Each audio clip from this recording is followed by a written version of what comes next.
Muy buenas tardes, estimados televidentes y radioyentes. La farsa contra el general de ejército Raúl Castro y la política agresiva de Estados Unidos contra Cuba, marcada de manera especial este 20 de mayo, son el centro de la atención de nuestra mesa redonda en la jornada de hoy. Emisión 100 de este año 2026 que dedicaremos a este importante tema. Tengo el placer de que me estén acompañando hoy en nuestro panel el compañero Carlos Fernández de Cosío, viceministro del Ministerio de Relaciones Exteriores, el compañero Yusniel Romero Puentes, director de Derecho Internacional del propio Ministerio de Relaciones Exteriores, y también mi colega Jorge Legañó Alonso, presidente de la agencia Prensa Latina. Con ellos estaremos compartiendo esta emisión de hoy con temas de mucho interés para todo nuestro pueblo en el contexto en el que se está dando ese arreciamiento de la política de Estados Unidos de agresión contra nuestro país.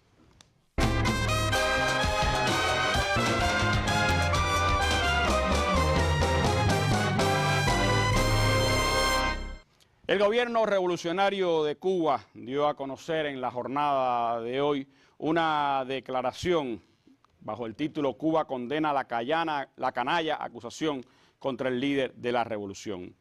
El gobierno revolucionario, dice esta declaración, condena en los términos más enérgicos la canalla acusación del Departamento de Justicia de los Estados Unidos, anunciada este 20 de mayo y pregonada durante varias semanas contra el general de ejército Raúl Castro Ruz, líder de la revolución cubana. El gobierno de los Estados Unidos carece de legitimidad y jurisdicción para llevar a cabo esta acción.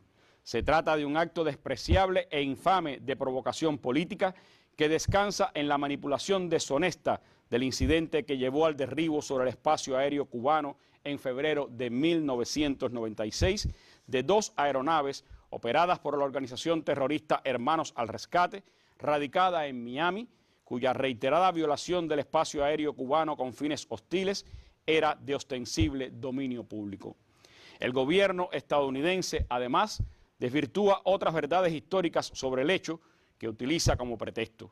Omite, entre otros detalles, las múltiples denuncias formales presentadas por Cuba en aquel periodo ante el Departamento de Estado, la Administración Federal de Aviación de los Estados Unidos y la Organización de la Aviación Civil Internacional, sobre las más de 25 violaciones graves y deliberadas del espacio aéreo cubano que ejecutó la citada organización entre 1994 y 1996, en abierta transgresión de las leyes internacionales y la propia legislación estadounidense. También las advertencias públicas y oficiales emitidas por las autoridades cubanas sobre la inadmisibilidad de tales violaciones de su espacio aéreo y los mensajes de alertas trasladados directamente al presidente de los Estados Unidos sobre la gravedad y posibles consecuencias de tales transgresiones. La respuesta de Cuba ante la violación de su espacio aéreo constituyó un acto de legítima defensa, amparado por la Carta de las Naciones Unidas, el Convenio de Chicago sobre Aviación Civil Internacional de 1944 y los principios de soberanía aérea y proporcionalidad. Estados Unidos, que ha sido víctima del uso de la aviación civil con fines terroristas, no permite ni permitiría la violación hostil y provocadora de aeronaves extranjeras sobre su territorio y actuaría, como lo ha demostrado, con el uso de la fuerza. La inacción del gobierno estadounidense ante las alertas trasladadas entonces por Cuba dejó en evidencia su complicidad con la planificación y ejecución desde su territorio de acciones violentas, ilegales y de carácter terrorista contra el gobierno y pueblo cubanos, una práctica reincidente y sistemática desde el triunfo de la revolución hasta hoy. Resulta de gran cinismo que formule esta acusación el mismo gobierno que ha asesinado a cerca de 200 personas y destruido 57 embarcaciones en aguas internacionales del Caribe y el Pacífico, lejos del territorio de los Estados Unidos, con el uso desproporcionado de la fuerza militar, por supuestos vínculos con operaciones de narcotráfico nunca demostrados, lo que califica como crímenes de ejecuciones extrajudiciales, acorde con el derecho internacional, y asesinatos según las propias leyes estadounidenses. Esta acusación espuria contra el líder de la revolución cubana se suma a los intentos desesperados de elementos anticubanos por construir una narrativa fraudulenta en el esfuerzo por justificar el castigo colectivo y despiadado contra el noble pueblo cubano mediante el reforzamiento de las medidas coercitivas unilaterales, incluyendo el injusto y genocida bloqueo energético y las amenazas de agresión armada. Cuba ratifica su compromiso con la paz y la firme determinación de ejercer el derecho inalienable a la legítima defensa que reconoce la Carta de las Naciones Unidas. El pueblo cubano reafirma la decisión inconmovible de defender la patria y su revolución socialista y con la mayor fuerza y firmeza su respaldo irrestricto e invariable al general de ejército Raúl Castro Ruz, líder de la revolución cubana. Patria o muerte, venceremos. La Habana, 20 de mayo de 2026, año del centenario del comandante en jefe Fidel Castro Ruz. Declaración del gobierno revolucionario de Cuba, dada a conocer en la tarde de hoy y que sirve, por supuesto, como preámbulo para el análisis de nuestra mesa redonda.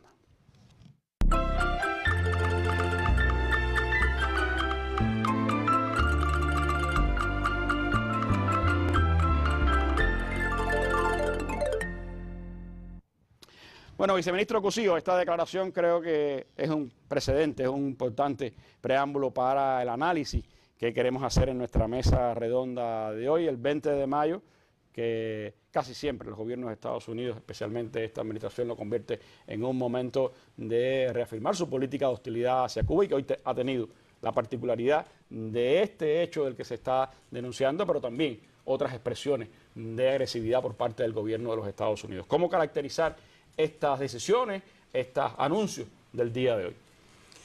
El anuncio principal, Randy, y gracias por invitarme a mí, invitar a los compañeros aquí a la mesa redonda.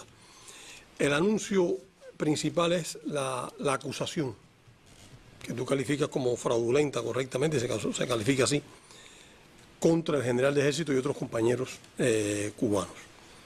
Y es fraudulenta porque es una acusación que no tiene asidero legal, no tiene asidero político, ni asidero moral alguno. Y debe verse como parte de la escalada agresiva creciente que hemos visto a lo largo de este año de parte de Estados Unidos contra Cuba. No se trata de un hecho aislado, forma parte de esa agresividad, un acto canalla dentro de esa agresividad. Y forma parte también, o puede verse también como una especie de favor político a una camarilla no representativa de Estados Unidos, ni siquiera representativa de los cubanos que viven en Estados Unidos, pero políticamente bien posicionado, económicamente bien posicionado, y que gracias a la naturaleza corrupta del sistema político estadounidense tienen una influencia desproporcionada en las decisiones que toma el gobierno, en particular el gobierno actual.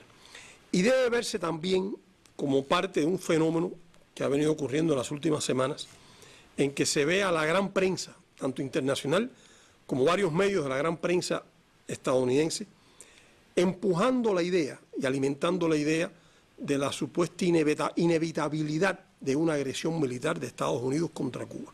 Y han usado este pretexto como síntoma de eso que está ocurriendo, y es un fenómeno al que, reitero, se han incorporado varios de los grandes medios de prensa estadounidenses, pero algunos que no son estadounidenses pueden estar motivados por solicitudes del propio gobierno de Estados Unidos o pueden estar motivados por el afán de sensacionalismo, de vender la noticia. Ahora, la acusación descansa en un hecho específico, un incidente, en el derribo de 2 avionetas procedentes de Estados Unidos que violaron el espacio aéreo cubano el 24 de febrero de 1996.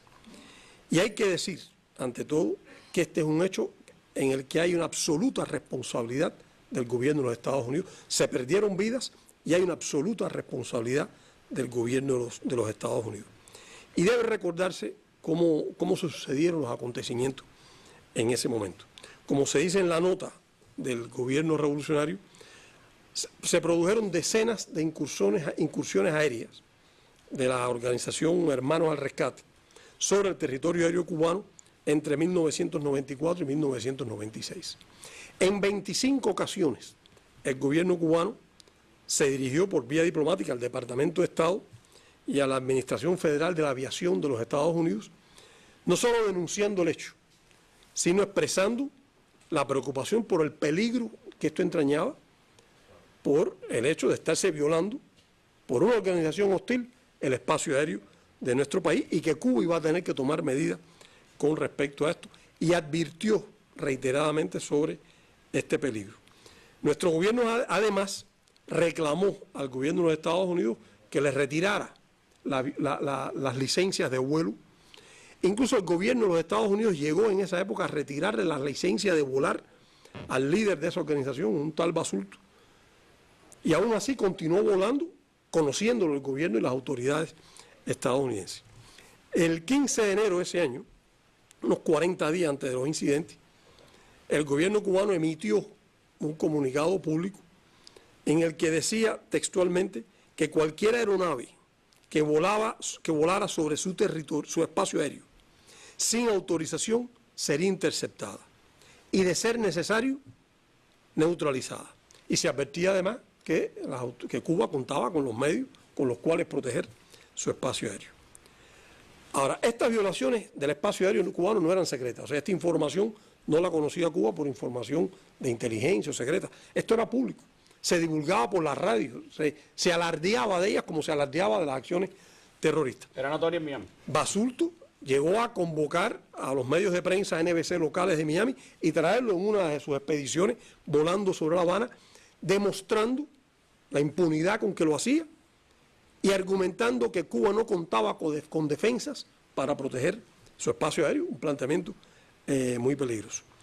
El gobierno cubano incluso llegó en enero de 1996, por vía de relaciones diversas, a trasladar un mensaje directo al presidente de los Estados Unidos. Y hubo constancia de que se recibió advirtiendo y alertando sobre este peligro. Y el día de los hechos, se sabe que el gobierno de Estados Unidos, tanto el Departamento de Estado como el Consejo de Seguridad Nacional, como la Autoridad de la Aviación Civil, conocían que esta incursión de vuelo iba a ocurrir. Lo conocían incluso desde la noche anterior, lo conocía la Casa Blanca, y no actuaron.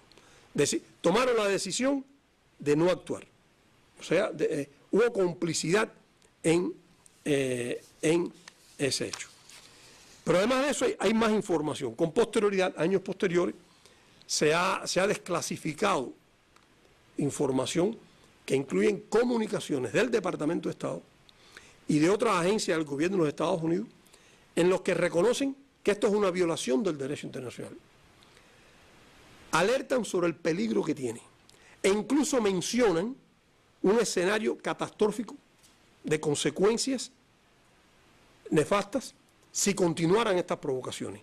Llegan a decir incluso que era muy probable que Cuba en algún momento tomara una acción para proteger su espacio aéreo. Ayer mismo lo revelaba el Archivo de Seguridad Nacional de los Estados Unidos. Es parte de lo que se ha revelado. Y reitero, sin embargo, el gobierno de los Estados Unidos no actuó. Lo que quiere decir que había tolerancia y que había una responsabilidad de parte de ellos. Ahora, Cuba actuó en defensa de su soberanía. La acción de Cuba en ese momento fue en defensa de su soberanía y de la paz.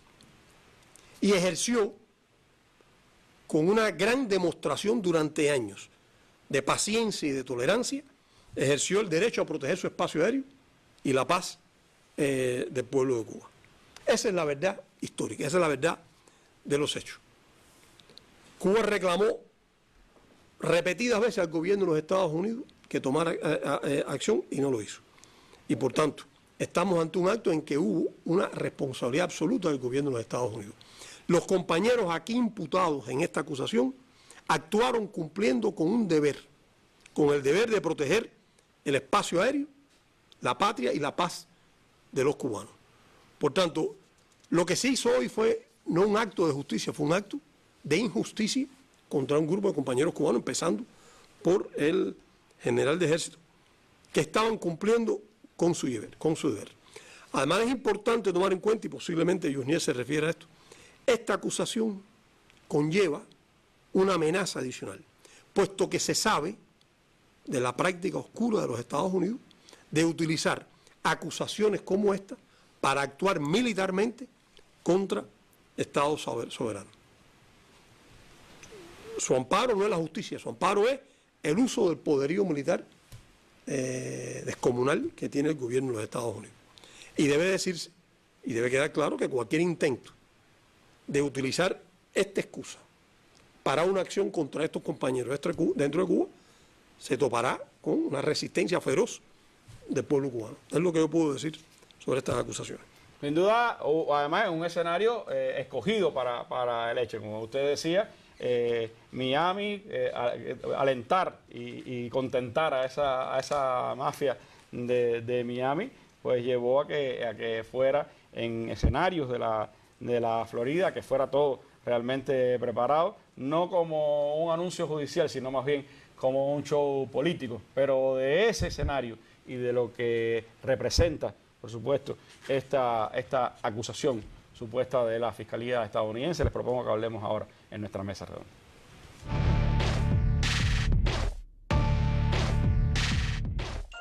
Al alcance de un clic o en la pantalla de tu móvil. Las noticias de Cuba y el mundo. El análisis a profundidad de los acontecimientos. La imagen y los sonidos de cada día. Los comentarios de nuestros lectores. Cuba Debate. Una mirada desde Cuba en el espacio público digital. www.cubadebate.co.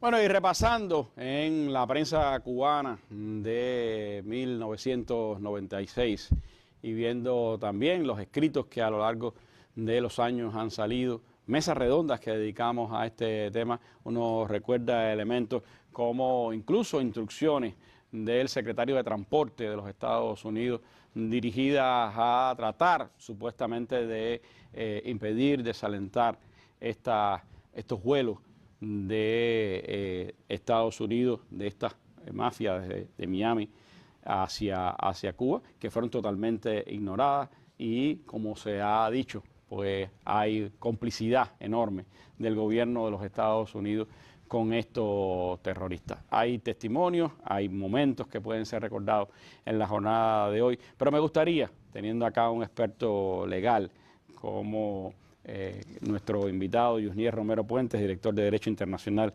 del Ministerio de Relaciones Exteriores, ir al tema jurídico. ¿Cuánto de legal tiene este proceso? ¿Cuánto de show político, en su opinión, tiene lo que ha ocurrido hoy en Estados Unidos?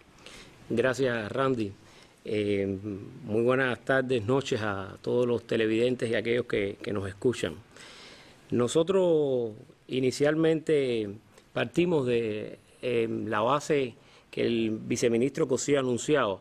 Entre 1994 y 1996, el MINREX y las autoridades de aviación de Cuba documentaron más de 25 violaciones graves y deliberadas del espacio aéreo cubano por esta organización terrorista Hermanos al Rescate. Cada una de estas violaciones fue denunciada formalmente por nota verbal ante el Departamento de Estado de los Estados Unidos, la Administración Federal de la Aviación Civil y la Organización de la Aviación Civil Internacional. Básicamente yo pongo dos ejemplos que son el contexto en el que se mueve el derecho para este caso, que son muy relevantes. Una de ellas, por ejemplo, el 13 de julio del año 1995, dos avionetas entraron en zona prohibida al norte de la capital, sobrevolaron La Habana a una altura muy baja y lanzaron propaganda. El 2 de septiembre de ese mismo año, 5 aeronaves, en esa ocasión Cessna, y 5 helicópteros volaron en apoyo a otra flotilla frente a varaderos. Y el 9 y el 13 de enero, o sea, 2 meses antes de que estos hechos ocurrieran, 3 avionetas violaron el espacio aéreo al norte de la playa de Guanabo y Santa María del Mar y también lanzaron hortavillas subversivas en varios puntos de ese litoral. Este es el contexto en el que ocurren los hechos de los cuales estamos hablando hoy. A mí me gustaría referirme desde el derecho internacional a 3 aspectos que considero son fundamentales a la hora de analizar este asunto. El primero de ellos es el derecho internacional, el derribo de las avionetas. ¿Qué dice el derecho internacional en relación con este asunto?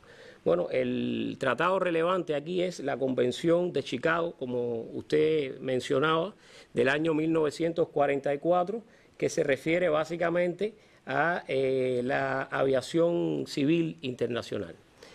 La Convención de Chicago del año 1944 tiene 4 artículos que son meridianos y que son la base del compromiso asumido por los Estados.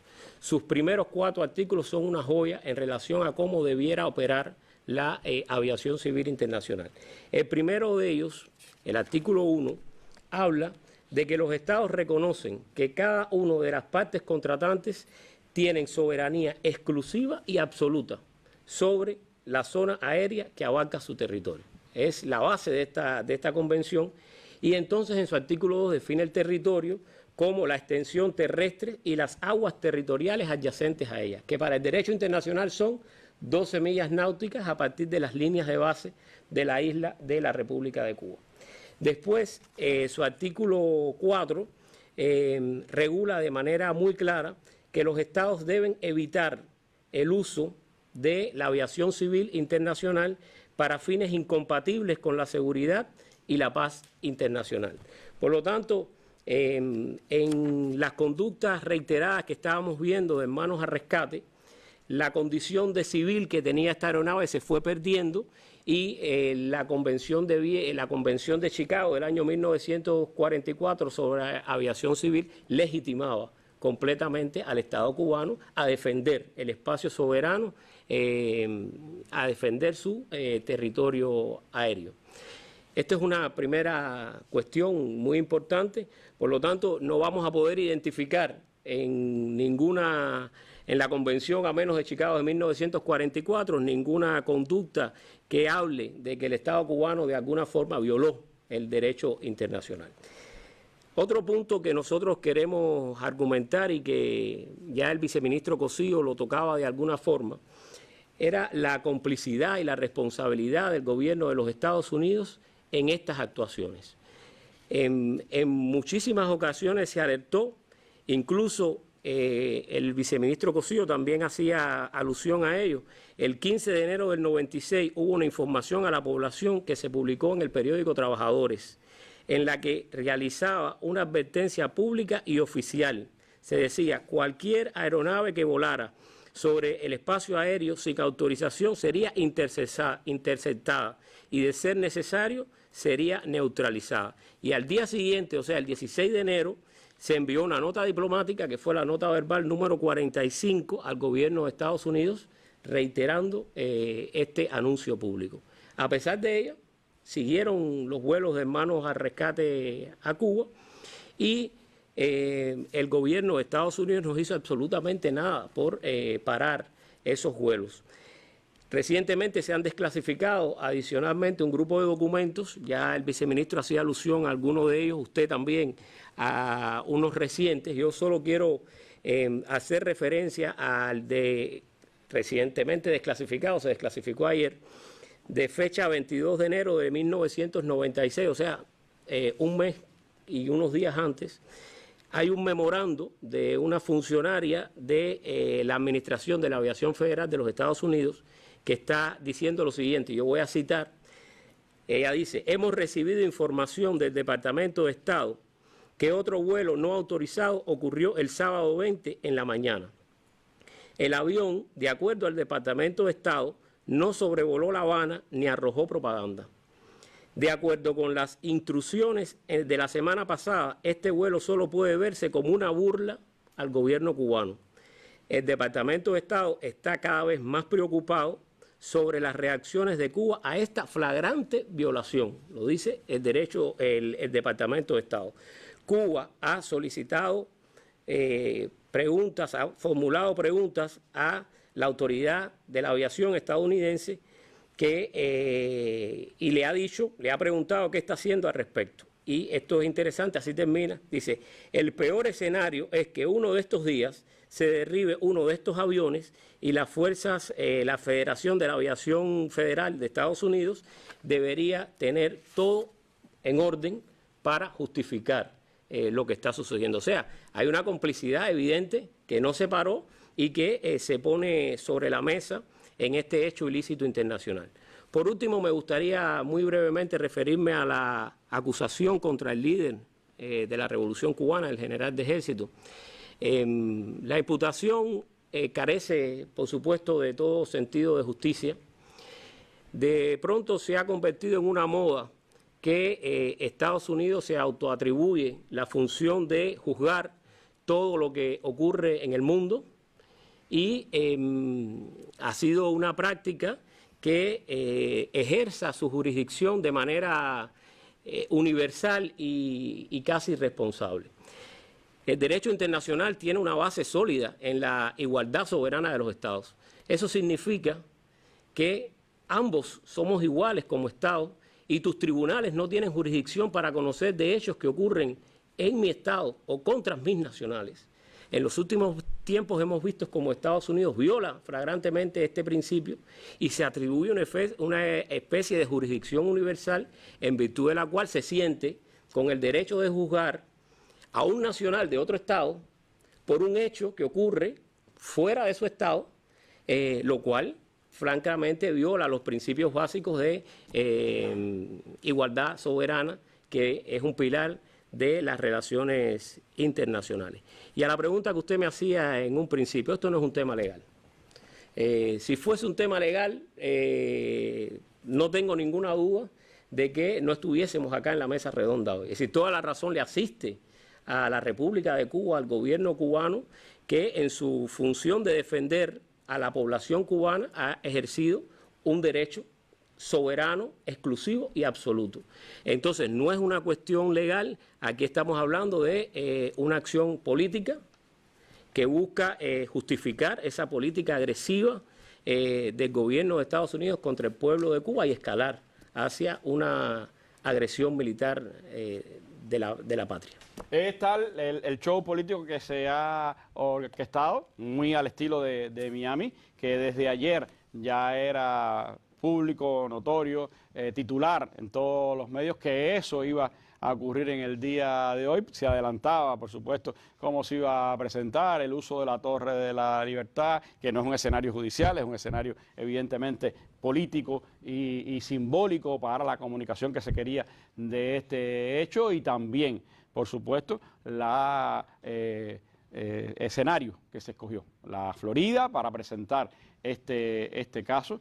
Y como se ha dicho reiteradamente, pues se habla más de un show mediático, político, comunicacional, y no realmente de un proceso judicial que está carente de toda legalidad, como ha quedado demostrado por estas precisiones en nuestra mesa redonda. Pero hay que ir también a los protagonistas de estos hechos. Yo les recomiendo, quienes puedan, busquen en nuestros archivos de Cuba Debate. Tenemos publicado en el año 2016 pues una serie de 4 artículos de nuestro fallecido compañero Lázaro Barredo, que fue uno de los periodistas que siguió aquellos acontecimientos de los días de 1996 y que hace un detallado análisis histórico y factual de todo lo que ocurrió alrededor de aquellos acontecimientos del 24 de febrero. Elementos que sin duda sirven también para entender el uso político de este acontecimiento para ese otro objetivo,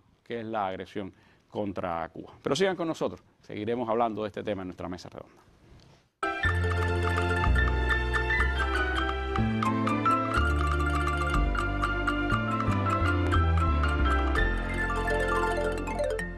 By the way, who trained us to kill, who trained us to do all those things that nonviolence regrets when they happen, were the United States. We are the results of U.S. foreign policy. Bueno, es fragmento de un documental que recoge nada más y nada menos que las apreciaciones sobre la impunidad con que actuaban estos personajes. Ese, para quienes no lo conocen, para las más nuevas generaciones, es José Basulto, el hombre que dirigía Hermanos al Rescate, la organización protagonista de los acontecimientos del 24 de febrero. Pero Jorge Legañoa les ha tocado también seguir pues esa dinámica de la política de Estados Unidos hacia Cuba y el papel que ha jugado siempre el terrorismo de Miami para intentar marcar las pautas de esa política de Estados Unidos hacia Cuba. ¿Cuánto tiene, por supuesto, de esa impronta esta decisión del día de hoy anunciada por el Departamento de Justicia de los Estados Unidos? ¿Cómo se engarza con el escenario simbólico, pudiéramos decir, del 20 de mayo? Sí, buenas noches, Randy, para ti, para los amigos televidentes y los compañeros. Primero, José Basulto y este documental hecho por un equipo noruego que además entrevistó a quienes eran los protagonistas, a los 5 héroes, a René, a Ramón, a Gerardo, a Antonio. Ahí estaban ellos presentes y José Basulto se desnuda, evidentemente confundido con los entrevistadores que estaba teniendo. Porque además se pinta en esa entrevista, incluso en lo que no está público de esa entrevista, como un luchador por la no violencia, aunque termina reconociendo, primero, que es fruto de la política estadounidense. ¿Y quién lo entrenó? Porque además José Basulto vino enrolado a Playa Girón, en la Brigada 2506, y reconoce en ese mismo documental que se llama Los espías de Castro, que lo recomiendo, por cierto, que los propios compañeros, Gerardo es uno de los que dice que es de las obras más completas para hablar del caso de los 5. El propio Basulto reconoce no solo que vino, sino que lo entrenó la CIA y que durante años fue un operativo de la CIA. Por tanto, estamos ante una persona que no es un luchador por la libertad, sino sencillamente un terrorista. Una persona que tiroteó el malecón en su momento, a inicio de la revolución. Vino de Montebarreto. En un barco, disparó contra objetivos en la capital y huyó hacia Estados Unidos, que estuvo en Playa Girón y que además luego, en los años 90, en el medio de la crisis migratoria de los años 90, busca financiamiento de la mafia cubano-americana para establecer esta flotilla de Cessna, de aviones que buscaban rescatar supuestamente y que además están implicados, y creo que los 5 son los más indicados para hablar de esto, de tráfico de personas, de tráfico de drogas y de acciones terroristas en su momento. Y hay un momento de la entrevista que él dice, pero todo el que cometa actos de terrorismo contra Cuba en Estados Unidos, o parafraseando, no va a ser juzgado. Como también un amigo de él, como Luis Posada Carriles, murió en Estados Unidos y no estuvo un solo día preso en Estados Unidos por Barbados y por las acciones terroristas contra Cuba. Yo creo que eso es lo primero que tenemos que simbolizar, que este grupo de Hermanos al Rescate era un brazo terrorista de toda esta componente anticubana de Miami, y los argumentos son, bueno, han estado siendo expuestos en la mesa, y recordar las fechas no es hablar solamente de palabras vacías, sino hablar de cuáles son las pruebas que Cuba tiene. Y recuerdo ahora a Ricardo Alarcón en su momento hablando y exponiendo por qué Estados Unidos no ofreció en su momento la posición de radar de dónde estaban las avionetas. Han ocultado todavía hasta el día de hoy las imágenes satelitales de Estados Unidos. Hasta el día de hoy. Y Ricardo Alarcón era uno de los que se paraba cuando hablaba del caso de los 5 y de lo que pasó el 24 de febrero del 96, y decía, ¿dónde están las pruebas para que usted diga que están en aguas internacionales? Además, los testimonios, bueno, se hablaba de 25 incursiones en los 20 meses que precedieron al 24 de febrero del 96. En 25 ocasiones violaron el espacio aéreo cubano, pero no el espacio marítimo. Sobrevolaron La Habana, Centro Habana, El Vedado, La Habana Vieja. Regaron octavillas, o sea, papeles con mensajes contrarrevolucionarios. René González, testigo de uno de esos vuelos. René incluso estuvo en esos vuelos, que puede dar testimonio fehaciente de eso. Pero no solamente René, se hablaba de la prensa. En uno de esos vuelos, o quizás en más de uno, no recuerdo bien ahora, hay imágenes, incluso en algunos documentales nuestros de aquí de Cuba, que están las imágenes grabadas por periodistas y ellos se jactan de estar encima de La Habana y que no pasa nada desde el punto de vista militar. Y esta nota oficial que salió en el periódico Trabajadores el 15 de enero del 96, donde la advertencia era muy clara. y volvieron de nuevo. Era un poco que presionar.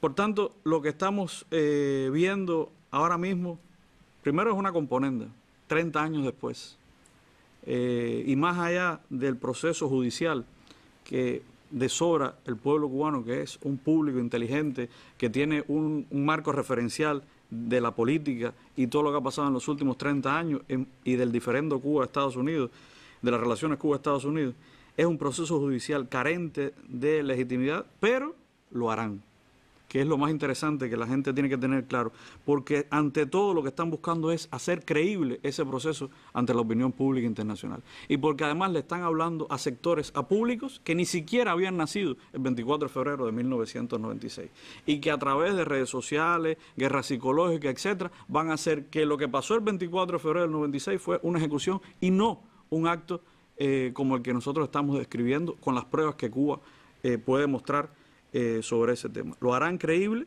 aunque no sea la verdad lo que están contando. Entonces, es la complicidad del gobierno estadounidense, que lo sabía perfectamente. El 23 de febrero hay una actividad pública y el asesor presidencial Richard Nuncio comenta con un grupo de compañeros que el 24 iban a volar hacia Cuba de nuevo los hermanos al rescate. De hecho, el Departamento de Estado se preocupa por la salida de los aviones, conoce que salieron los aviones y no se ha dado múltiples señales. Y yo siempre, cada vez que hablamos de esto, yo lo que me pregunto, casi una pregunta retórica, ¿qué haría el gobierno de Estados Unidos si mañana una avioneta del país que sea sobrevuela Nueva York o entra al espacio aéreo de Washington, D.C.? ¿Qué haría? ¿Qué ha hecho? ¿Qué haría? No, ¿qué ha hecho correctamente? Los derribaría, como ha sucedido en varias ocasiones, incluido personal civil, no personal militar. Porque ¿qué ha hecho? Defender su espacio aéreo. Entonces yo creo que también tenemos que tener muy claro, porque además en algún momento de inicio de mes, cuando hablamos de las medidas del primero, de las medidas unilaterales del 1 de mayo, hablábamos, bueno, ¿y qué van a hacer el 20 de mayo? Porque además ya hay una tradición anticubana de utilizar la fecha del 20 de mayo como una fecha para marcar una agenda. Y lo que hemos visto es una escalada, no solamente en la narrativa, sino también en las acciones. Yo creo que es importante. Hoy Marco Rubio, el secretario de Estado, hizo un mensaje incluso en español, que más que un discurso diplomático, podemos decir que es una pieza de comunicación política, porque habla de tres cuestiones que yo quiero reforzar muy bien. Primero, deslegitimar al gobierno cubano. He hecho algunas anotaciones. Deslegitimar al gobierno cubano entre su propio pueblo, acusando de que se han concentrado en los ataques al sistema empresarial de la Fuerza Armada cubana, que en realidad es una salida del gobierno cubano al bloqueo, para poder sopesar todos los impedimentos que el bloqueo impone a nuestro país. Otra cosa que es posicionar a Washington como la única alternativa que tiene el gobierno cubano. Y no, la única alternativa del pueblo cubano para repasar este momento que tenemos hoy de crisis. Pero, por el otro lado, ¿quién es el que presiona económicamente? El gobierno de Estados Unidos. ¿Y quién impulsa la desesperación de la que hablaba Mallory en los 60? ¿Quién impuso el bloqueo petrolero a Cuba el 29 de enero? ¿Quién ahora presiona jurídicamente con un caso y que lo que busca es un marcado carácter simbólico? ¿Quién todos los días saca titulares que son presión psicológica sobre el pueblo cubano? Vamos a ir por ustedes, no hay otra solución. Recuerden lo que pasó el 3 de enero en Caracas. Y a todo eso, Cuba dispuesto al diálogo, dialogamos, conversamos, hay interdicción, hay agenda, y más que agenda, contactos puntuales con el gobierno de Estados Unidos. Recordamos que estuvo la semana pasada una delegación con el director de la CIA, nada más y nada menos con el director de la CIA en Cuba. ¿Qué están buscando? Decir que hicieron todo lo que estaba posible y a su alcance. No, en realidad lo que tenemos que tener muy claro es que lo que han estado es presionando por todos lados. Porque además el 20 de mayo, ¿qué significa para la historia cubana? Intervencionismo, porque lo que hicieron el 20 de mayo fue el fruto de haber intervenido en una guerra entre Cuba, entre el mambisado cubano, criollo, y España y la colonia española. La República de la Enmienda Pla, la República mediatizada que nos dejaron. Es una intervención que además fue con un pretexto muy claro, entre otros el mining. Además, injerencia, fue despojo de la libertad de Cuba, además fue frustración para un mambisado que llevaba años luchando por la independencia. Desde el 68, en 3 momentos, la guerra grande, la tregua fecunda, la guerra chiquita y necesaria, protagonizada por Martí. Pero yo creo que lo que han dejado y lo que hoy tenemos que subrayar sobre todo, es que ha quedado mucho antiimperialismo en el pueblo cubano. Es darnos cuenta que ese sigue siendo el gobierno que apuesta a apoderarse de nuestro país. El intento de presentar al victimario como víctima y a la víctima como victimario, ese ha sido el discurso de Marco Rubio en particular y del gobierno de los Estados Unidos en todas estas semanas. Y como dice hoy, no hay bloqueo, Cuba lo que no puede comprar petróleo porque no tiene dinero, es lo que dice Marco Rubio. No se sabe si se derogó en esta semana la orden ejecutiva del 29 de enero, no se sabe si ha pasado algo nuevo que nos permita a los cubanos nuestro legítimo derecho de comprar petróleo y combustibles donde quiera que sea. Y también, por el otro lado, pues se intenta borrar la memoria histórica, porque como decías, como mismo hay generaciones de cubanos que no vivieron aquellos acontecimientos, que no saben lo que pasó el 24 de febrero de 1996, hay generaciones de norteamericanos que tampoco saben de aquellos acontecimientos. Sería bueno incluso que los jóvenes norteamericanos, los ciudadanos norteamericanos, pudieran leer el número de enero de 1998 de la revista The New Yorker, que hace todo un análisis de los esfuerzos diplomáticos de Cuba precisamente alrededor de temas como las violaciones del espacio aéreo cubano. Era un número especial que se dedicó a Cuba por la visita del Papa Juan Pablo II a nuestro país, y uno de sus artículos especiales hablaba precisamente de esos esfuerzos de Cuba por prevenir actos terroristas contra nuestro territorio. Y también, por supuesto, pues recordar todos aquellos contactos que de alguna manera también los contó el líder de la Revolución Cubana, Fidel Castro, de alertas más de una vez a las autoridades norteamericanas sobre ese tema y sobre otros actos terroristas que se cometieron en aquel escenario de medio del periodo especial de uso de la violencia contra nuestras instalaciones turísticas, contra los objetivos de Cuba, incluso en otras partes del mundo. Mire, y no se puede olvidar tampoco que en Cuba hay más de 3.000 personas han sido víctimas, o sea, han muerto por actos de terrorismo financiados, orquestados desde Estados Unidos o perpetrados desde Estados Unidos. Hay un grupo de bloques que están ahí en Quinta Avenida, en ese museo, que recuerda a esas víctimas. Memorial de la denuncia. Y además es un tema de narrativa también. O sea, ¿de dónde hoy viene el terrorismo? ¿De dónde ha venido el terrorismo contra Cuba? De Estados Unidos, básicamente, y se ha financiado ahí. Entonces yo creo que es importante, porque además, ¿de qué se acusa a Cuba? Bueno, supuestamente es un país que patrocina el terrorismo. Pero después somos una amenaza inusual y extraordinaria el 29 de enero. Después, el discurso retomado de bases chinas, rusas, o de apoyo militar chino, ruso, iraní a nuestro país. Luego, conversaciones con la CIA aquí, y a los 2 días, Axios dice que Cuba amenaza a Estados Unidos con 300 drones.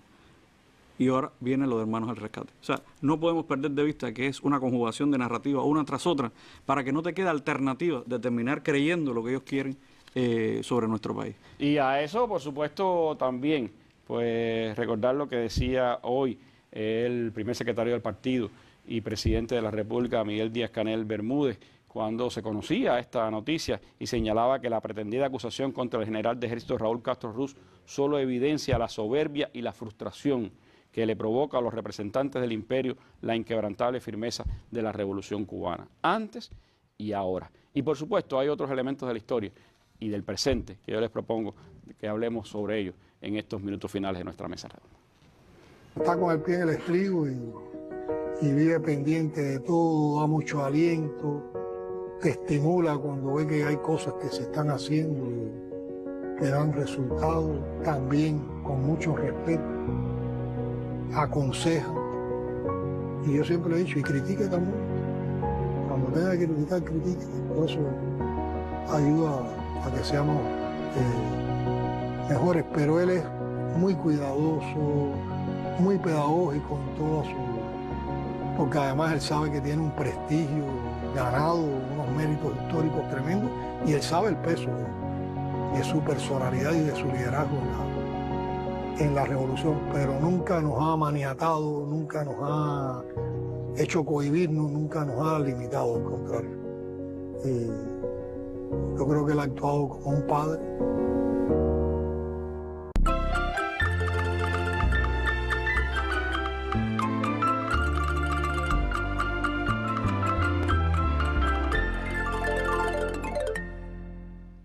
Bueno, mirando a la historia, quiero recordar dos elementos que me parecen importantes a la luz de los acontecimientos. Uno, si bien el Maine fue el pretexto final que utilizó Estados Unidos para su intervención en la guerra hispano-cubana, hay que recordar que el escenario para esa intervención se conformó a partir de lo que fue la reconcentración de Weyler, aquello que entre 1896 y 1898 provocó la muerte de más de 200.000 cubanos. Un escenario, sin duda, humanitario, que llevó a la gran prensa norteamericana a alentar la intervención de Estados Unidos en Cuba. El segundo elemento histórico que me parece importante recordar es que aquella provocación del 24 de febrero de 1996, cuando además se estaban escenificando acciones contrarrevolucionarias dentro del país, tenía un objetivo claro: provocar o la acción militar de los Estados Unidos contra Cuba o lo que finalmente ocurrió. La administración Clinton cedió, se puso de acuerdo con el Congreso de los Estados Unidos y firmó finalmente la ley Helms-Burton, que codificaba y arreciaba el bloqueo de los Estados Unidos contra Cuba. Dos elementos que hoy se emparentan con la situación a la que pretende conducirnos Estados Unidos. Me gustaría entonces, Cosío, hacer una valoración de cómo estas decisiones anunciadas hoy 20 de mayo, este intento de encauzamiento del general de ejército Raúl Castro y de otros compañeros cubanos, este uso ilegal de la justicia para fines políticos de Estados Unidos, está enraizado, está conectado con la política de máxima presión y con todas las acciones de bloqueo financiero, económico, comercial y energético que Estados Unidos está desarrollando contra Cuba. Sí. Estados Unidos, con este conjunto de políticas que forma parte de una ofensiva agresiva integral, busca regresar a Cuba al pasado. Es volver a llevar a Cuba a una relación de dependencia política y económica de los Estados Unidos. Hacer una especie de apéndice de Estados Unidos controlado por ese país. Y los pasos que ya da se ven claramente en esa dirección. Y actos como el de hoy son actos de provocación, son actos buscando a generar pretextos y acercarnos a la amenaza de una agresión militar, a la amenaza de actos terroristas adicionales. Pero paralelo a ello, hay algo que no es una amenaza, sino que es una guerra materializada, concretamente, ampliamente y abrumadora contra el pueblo cubano, que durante décadas se ha propuesto y ha logrado imponer inmensas limitaciones al desempeño de la economía cubana y a las perspectivas de desarrollo, pero que hoy, con el reforzamiento comenzado en enero de este año, busca desconectar absolutamente a Cuba de la economía internacional y por esa vía destruir la economía. Entonces, por esta vía, por ejemplo, privar a Cuba, al país, de combustible, privarlo de fuentes y de vías de financiamiento, privarlo de insumos para la producción e insumos para el consumo de la población, privarlo de la capacidad de sostener los servicios esenciales de los que depende la población. Entonces, Estados Unidos alega, como bien se planteaba, que lo que busca es castigar al gobierno cubano. Ahora, cualquier persona honesta, cualquier observador, cualquier extranjero en Cuba, incluyendo los diplomáticos cubanos que radican, estadounidenses que radican en Cuba, honestamente, si se preguntan a quién se castiga cuando se priva a toda una nación de sus fuentes de sustento. Y es muy difícil, a no ser que haya una inmensa deshonestidad, sostener la idea de que se está castigando al gobierno y no al pueblo. El combustible que Estados Unidos impide que llegue a Cuba es el necesario para la generación eléctrica. O dicho de otra manera, tenemos inmensas dificultades con la generación eléctrica porque Estados Unidos nos priva de la llegada de combustible. Es el que es necesario para el suministro de agua, es necesario para la producción de alimentos, para el transporte público, para el saneamiento, para los servicios comunales, para el transporte de mercancía que se requiere para el comercio subsidiado, del que depende una parte importante de la población. Ese es el combustible, o sea, es el combustible que se requiere para la vida. Pero las presiones de Estados Unidos también van contra las líneas aéreas, con la cual puede el cubano transportarse a otros países y recibir turismo, que es una industria importante para nuestro país y que hoy está profundamente deprimida. Pero está tomando acciones hoy contra el transporte marítimo, contra las empresas navieras que tienen como actividad comercial transportar a Cuba mercancías. O sea, es privar a Cuba de la posibilidad de recibir mercancías como lo hace cualquier país del mundo, es la naturaleza del comercio. Pero también ejercen presiones contra las empresas extranjeras que suministran a Cuba partes, piezas, insumos de consumo de las que depende la salud, la industria, el funcionamiento del país. Presionan a los bancos de modo que Cuba no tenga instituciones financieras con las cuales realizar pagos o realizar cobros para la economía, a empresas hoteleras, y todas estas además sufren, desafortunadamente en el mundo que vivimos, la desprotección de sus respectivos gobiernos frente a la presión política y la coerción de los gobiernos, del gobierno de los Estados Unidos. Y aquí incluye empresas que están radicadas en Cuba, que llevan años trabajando con nuestro país y que sufren esa agresión también. Entonces es muy difícil sostener, cuando uno habla con honestidad, que esto es, como dice el secretario de Estado hoy mismo, que es responsabilidad del gobierno. Hay que tener una desvergüenza muy grande, un desprecio a la inteligencia humana y una absoluta conciencia de que no importa lo que uno diga, sino lo que importa es la aplicación de la fuerza. Ahora, la víctima fundamental de todo esto es el pueblo cubano, y no tengamos duda. Somos el pueblo cubano.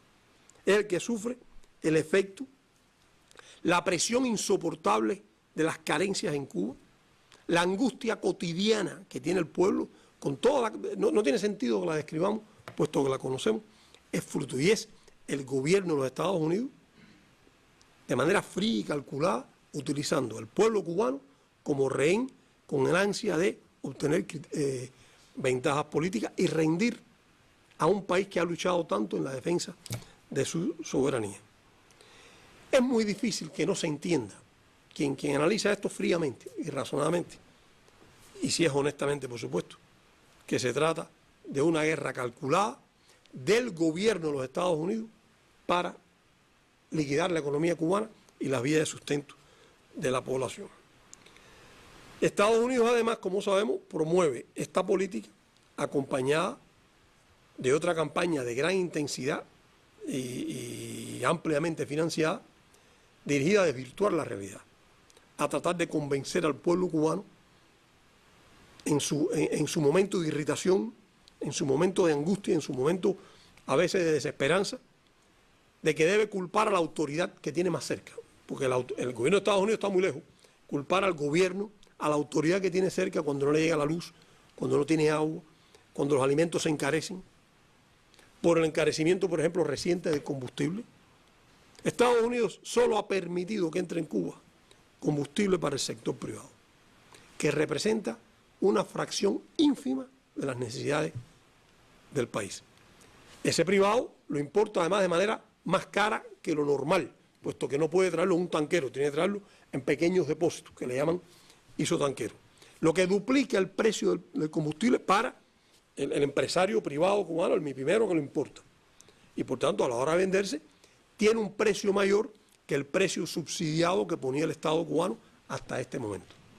No puede esperarse que ahora el Estado cubano, asuma el costo adicional y deprima ese precio. Ese precio tiene que corresponder a la situación que tiene el mercado internacional. Naturalmente hay incomprensión, naturalmente hay irritación de aquellos que tienen el privilegio de comprar gasolina para sus automóviles, que por cierto es la minoría de la población.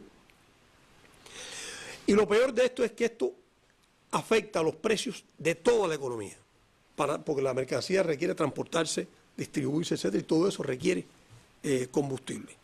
Y lo pongo como ejemplo para demostrar el sentimiento cruel de las personas que fríamente se calculan, diseñan y procuran la manera de causarle el mayor daño posible al pueblo cubano en su conjunto y al cubano individualmente, a él, a ella, a su familia, a sus hijos, a su esposa, a sus padres, a los ancianos que viven en la casa, el mayor daño posible en aras de conquistar un objetivo político. Esa es la naturaleza de la guerra que vive el pueblo de Cuba hoy, de Estados Unidos, y no tiene otro nombre que no sea una guerra económica despiadada, dirigida a hacer sufrir al pueblo cubano. Un castigo colectivo contra toda una nación que hace recordar a aquella reconcentración de Weyler del siglo XIX y también hace recordar, por supuesto, que se ha multiplicado por muchas veces aquel intento de la ley Helms-Burton de doblegarnos a través del bloqueo. Los Mallory de estos tiempos, los Helms y Burton de estos tiempos, los Torricelli de estos tiempos pretenden que sea peor ese castigo colectivo contra el pueblo cubano y que nos rindamos ante la perspectiva de que solo nos quedará la posibilidad de enfrentar con nuestras propias fuerzas ese intento de cerco, ese intento de asfixia, ese intento de ahogarnos, que ha sido la política que ha aplicado esta administración de Estados Unidos, y provocar el estallido social, que es lo que quieren buscar para justificar una intervención militar en nuestro país. Como decía hoy el primer secretario del partido, frente a esta nueva canallesca acción de intentar pues crear un juicio, crear una especie de farsa alrededor del general de ejército Raúl Castro, se levanta la altura ética y el sentido humanista de su obra para derribar cualquier infamia. Seguiremos en nuestra mesa redonda analizando este tema. Mañana estarán con nosotros dos que conocen bien esta historia, Gerardo Hernández Nordelo y René González Seguerer, para contarnos desde dentro qué cosa eran los hermanos al rescate, cómo se articularon aquellas provocaciones contra Cuba y con la connivencia de los gobiernos de Estados Unidos con aquella maniobra contra nuestro país. Nos vamos, como siempre, con el siglo de Fidel, recordando hoy palabras que diría el jefe de la Revolución Cubana cuando se ejecutaba en el país, nacía la idea de prensa latina, se ejecutaba la Operación Verdad frente a cientos de periodistas de diversas partes del mundo y en una concentración popular allí frente a lo que es hoy el Museo de la Revolución, el 21 de enero de 1959, Fidel pues anunciaba aquella designación de Raúl Castro Ruz como el segundo jefe al mando de la revolución. Con estas palabras y con estas imágenes nos despedimos. Buenas noches.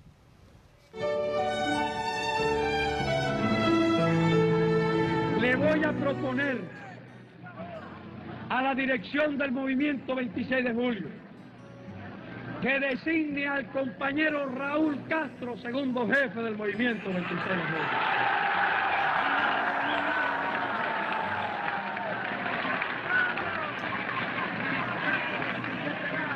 Lo hago no porque sea mi hermano, que todo el mundo sabe cuánto odiamos el nepotismo,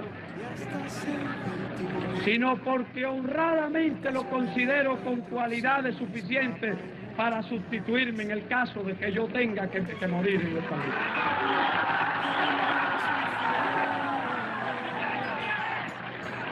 Porque además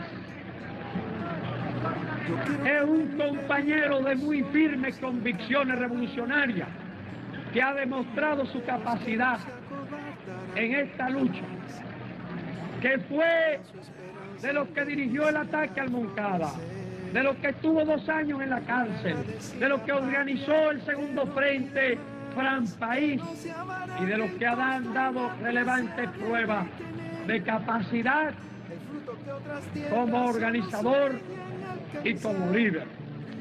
Querido Sancho, gracias por mostrarnos